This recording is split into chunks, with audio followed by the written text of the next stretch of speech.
Right near the end of development, explains Dave Doak, a guy came in from Ian who owned the Bond license and saw we had put in Connery, Dalton and Moore as well as Brosnan.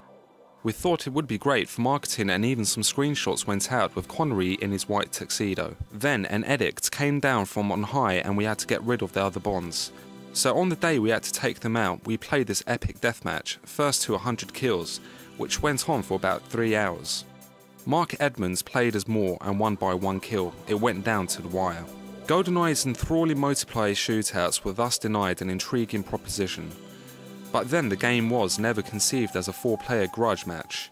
In fact, it wasn't even conceived as an FPS at all at the beginning. Kyle Hilton recalls the first meeting of the project.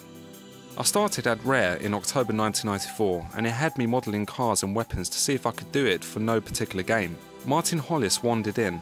He tended to float around and said he was leading the team to do a Bond game. I'd been highlighted as someone who might be interested, and of course I was, but in the back of my mind I was thinking, oh god, a film license. The previous ones had been 2D Robocop or Batman games and they were generally awful. It seemed a risky project. Initially, the intention was to do a 2D side-scrolling platformer for the SNES, a genre that Rare excelled in after the seminal Donkey Kong Country, but Hollis insisted the game should be in 3D and produced by Nintendo's enigmatic Ultra 64, which was still in development. He also made explicit his design model, Sega's light gun arcade hit Virtual Cop. When I got involved, the first thing I did was model the gas plant. We had put in a spline through the levels so you could follow a route like in Virtual Cop, but it didn't go further than that. We decided to take it off rails. Some of those early builds had bits missing because you'd never be able to see them, and I remember going back and filling in the holes. GoldenEye was forging its own path, a departure from the Rare games that had gone before. When you consider that this was the first project for 8 of the 19 members, that was perhaps to be expected. They may have been inexperienced, but they were unfettered by expectations of what a game could and couldn't be. They turned naivety into ambition and enforced isolation of this happy band. Rare organised teams into separate barns and you only had keys to your particular cell block meant that the newbies on the team had to find their own way. Because it was most people's first game, explains Graham Norgate, we did things we might not do again because it was too much hard work. We didn't take the easy route. If something like a good idea, it was like, yeah, let's do it. The world was our oyster. Only afterwards would you find it was a world of pain. At least it was a world of their own making.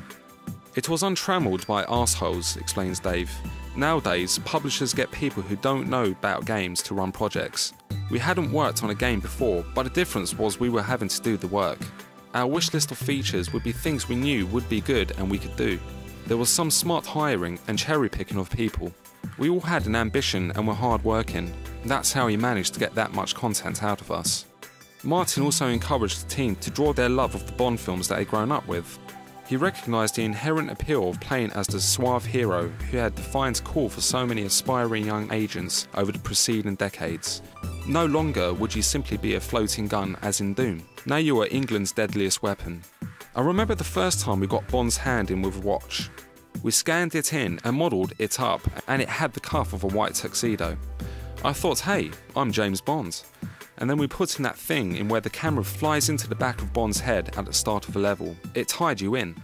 A key part of the appeal was the infamous license to kill. GoldenEye was a first-person shooter, of course, but the decision to recognise a body-specific hit introduced a new subtlety to the genre. Shoot a guard in the leg and he reacts differently to if you blasted him in the chest.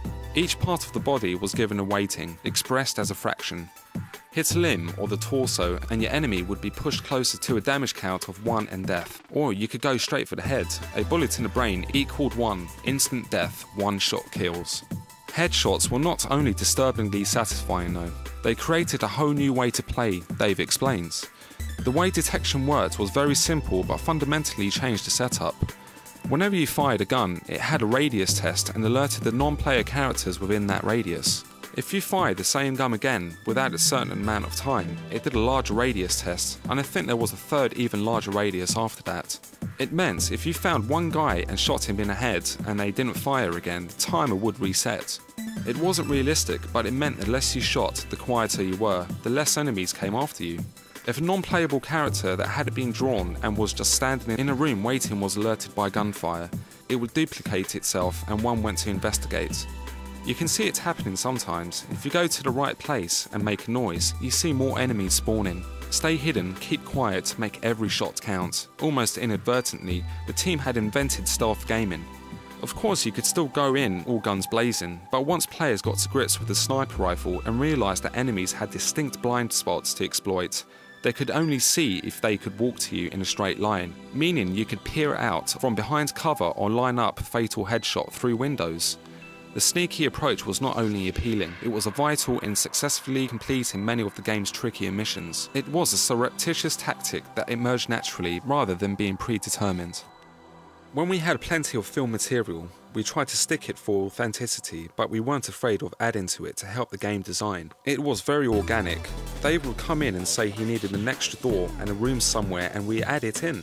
Back then it was so much quicker. It would be half a day's work to add in a new corridor and a room. This sense of freedom to try new things, to experiment with level design, play it exhaustively and let the experience determine what direction development would go was crucial to how the team worked. They weren't enslaved to a rigid design document, meaning everyone could contribute to the game design. Nothing was set in stone, not even the hardware. Considering how the finished GoldenEye feels so suited to the N64, it's easy to forget that the machine didn't exist for the first year and a half of its development.